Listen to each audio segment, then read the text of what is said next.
This was a 73-year-old gentleman presented with a chest pain with shortness of breath for 10 years and worsened for 2 months.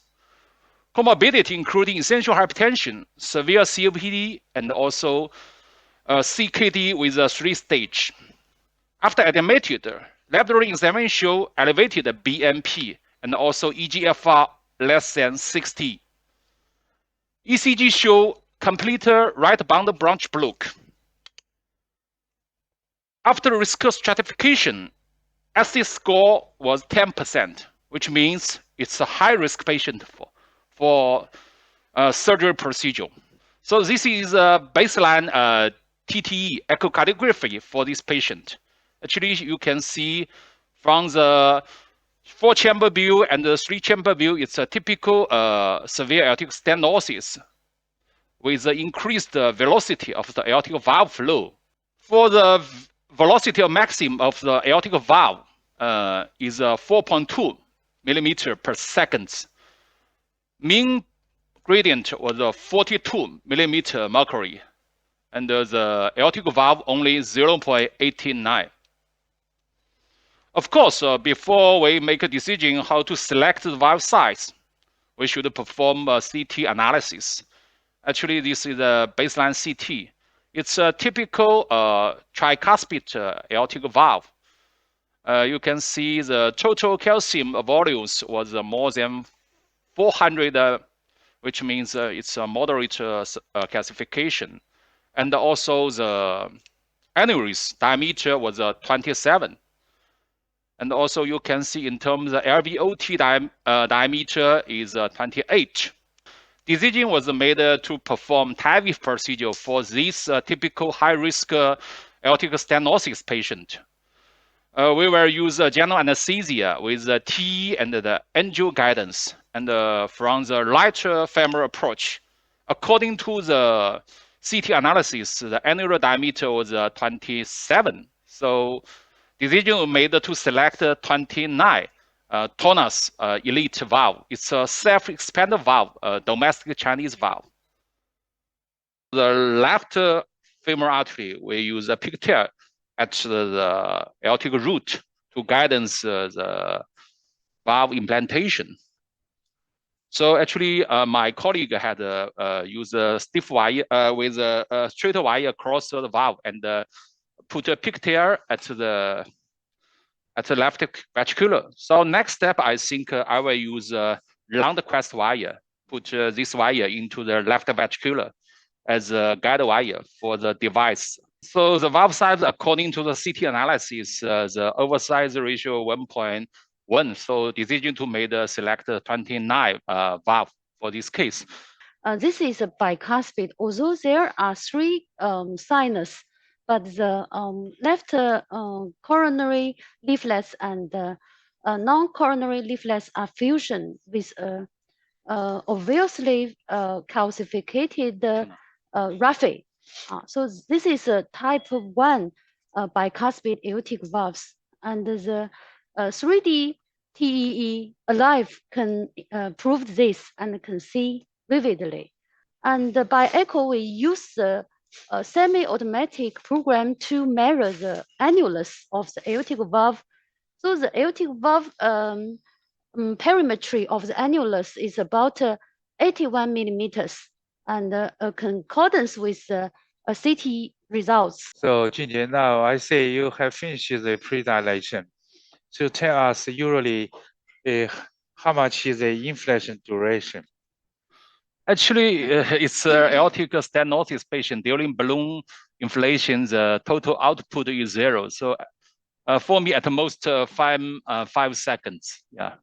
In terms of the balloon size, diameter should less than the short distance of the aneurysm. So according to the CT analysis, the annular diameter, mean diameter is 27.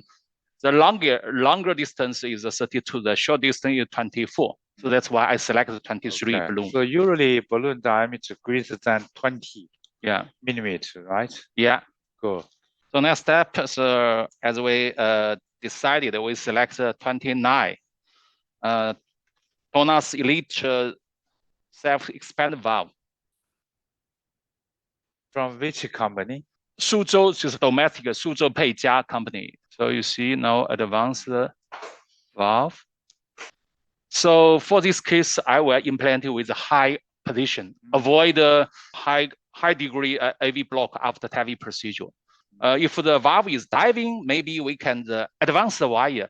If the valve is jumping, maybe I will advance the system at the same time. Simultaneously, the assistant operator will hold the wire. I think for any intervention procedure, even you are working in a whole heart team. So while the aortic valve jump back into the aorta, so what will you do? Oh, so that's a very important question. That's why nowadays we use the second generation valve. We can retrieve it and deploy again. So far, we have at least 3 times retrieved. So compared to the first generation non-retrieved valve, nowadays we have a second generation. The procedure is safer compared to previously.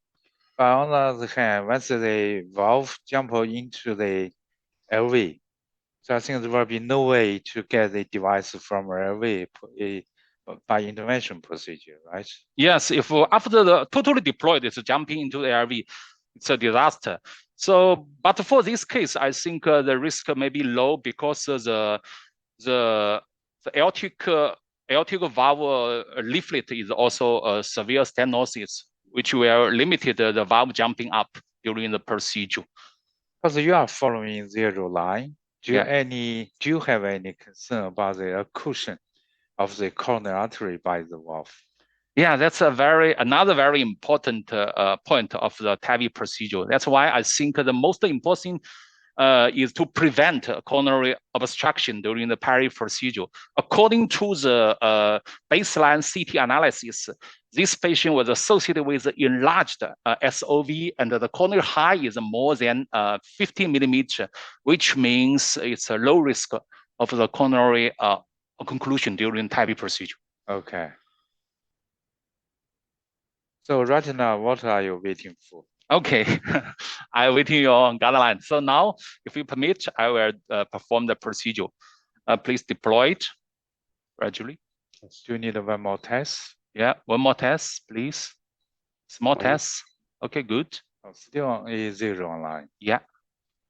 Very minimal protrusion. Yeah. Pacing, please. Pacing. Pacing on. 114. Yeah, good. Hold the wire. Advance the wire. Yeah. Okay. Pacing. Very gently, very slowly remove the lung sheath. Yeah. Dr. Zhang Juan, what's the position of the valve? So I think the position of the valve is good. Okay, stop pacing. Until to the release of the whole valve system.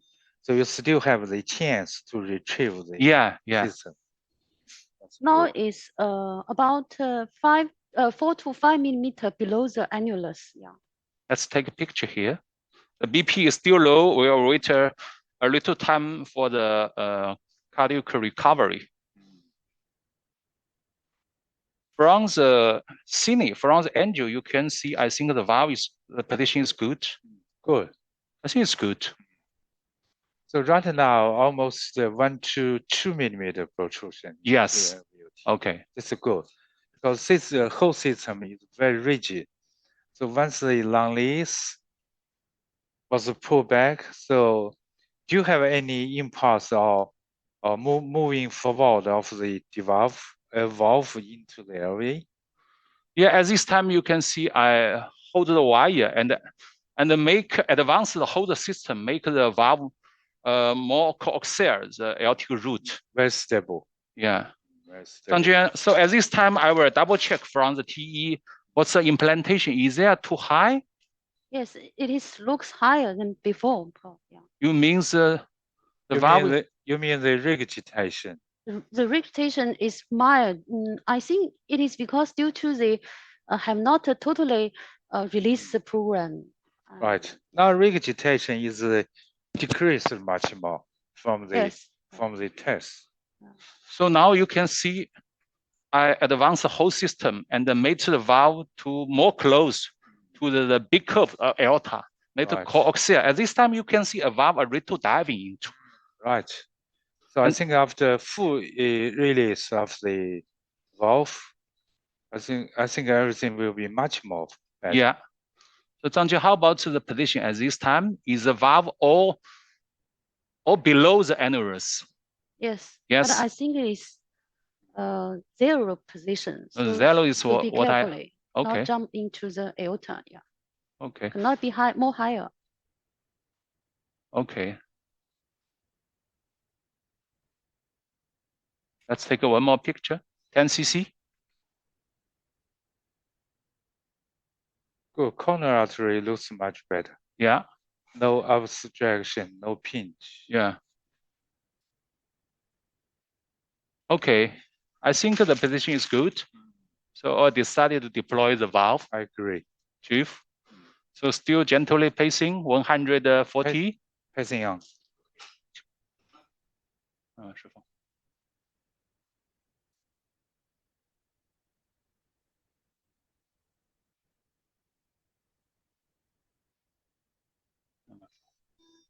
怎么样？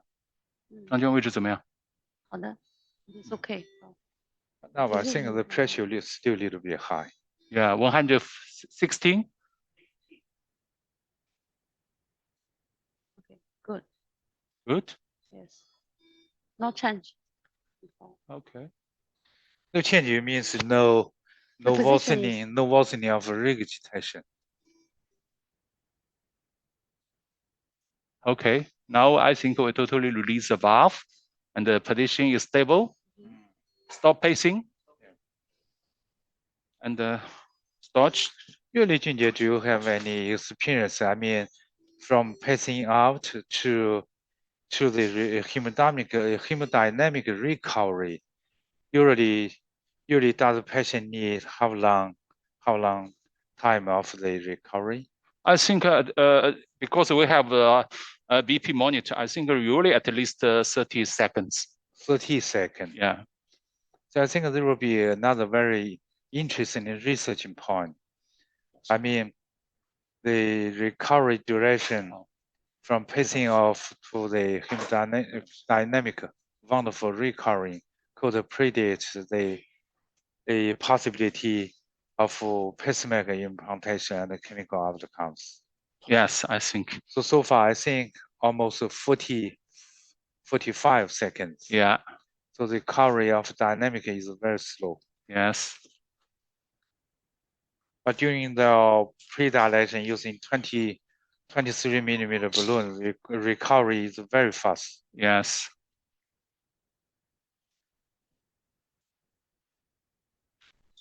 So Zhang Jian, can you introduce the echo finding after the valve deployed? How about velocity? How about the PVR? The prosthetic valve is the location is stable and not change. But there is mild PVR. This means pulmonary valve leak in the posterior of the valves. I think it is maybe due to the roughing, because it is a bicuspid valve and there is a calcificated roughing.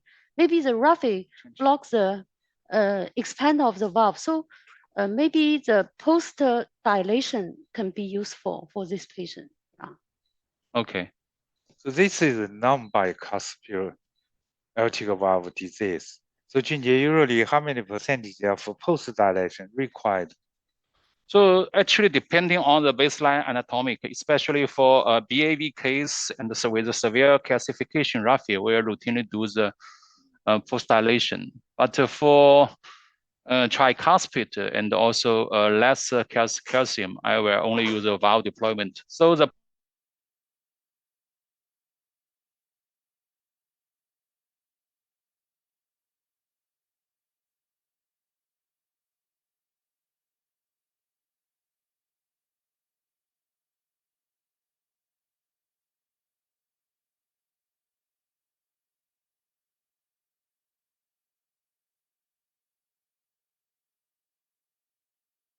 Two minutes. yes. So now I will do a aortic root angiogram. Zhangjian, do you have any further finding from echo? Actually, the functional valve, the function of the valve is good, and only mild regurgitation, and the maximal velocity and narrowing. Maximum velocity is what? Is measured. I'm measuring, Prof. It is now. It is about 2.0, yes, meter per second, Prof. Yeah, it is in the normal range. Right now, how many pressure gradients? I think there is no pressure gradient for this case. Less than 5 in terms of systolic pressure.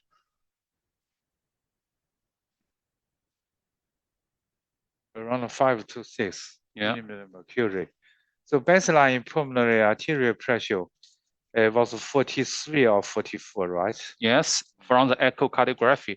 But before the just prior to the procedure today, we performed the right heart catheterization, and the result shows pulmonary mean pulmonary artery pressure only 17, and the P 17. yeah 17. Cool. And also PCWP only 8, and also PVR only 1.67. So I think this finding is very consistent with the baseline cardiac echo measurement. Yeah. Right? Very good. LVEF patient symptom was very stable. Okay. So now the gradient pressure. The mean pressure gradient is about 5. Okay. Similar to the. And the velocity is about 1.8 meter per second, Prof. It's quite good. Very similar to the invasive measurement. Yeah. Not only 2 or 3 mmHg. So Junior, what's your final step? Final step, I will do the aortic root aortic root angiogram. So ready? 15, 15.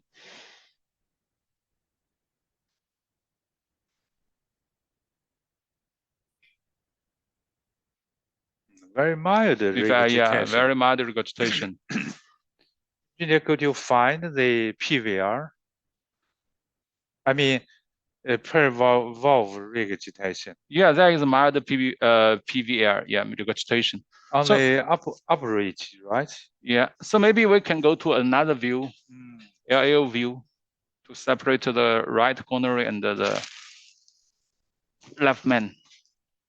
Coronary artery is good. Yeah. So I think next time, because you are very skillful, so TAVR procedure only needs, say, almost 30 minutes. So next time we can leave almost one hour and almost 20 minutes for coronary for complex PCI. Yeah, definitely. Yeah, TAVR procedure after with excellent design before the procedure actually only maybe less than half an hour. But for PCI, especially for today's case, where maybe more time are needed. Okay. So let's take one more picture. Aerocranial view. Even much better than AV caudal. Yeah. I could not see how much is the regurgitation. Mild regurgitation, yes. Yeah. So I think we don't need to post dilate. Yeah, right? don't need. Yeah, I think it's actually 0 position. Right. So device is stabilized. Stable, yeah. Good. And Everything there is is no RBVV. So finally, can you summarize in 2 or 3 sentences about the case? Okay.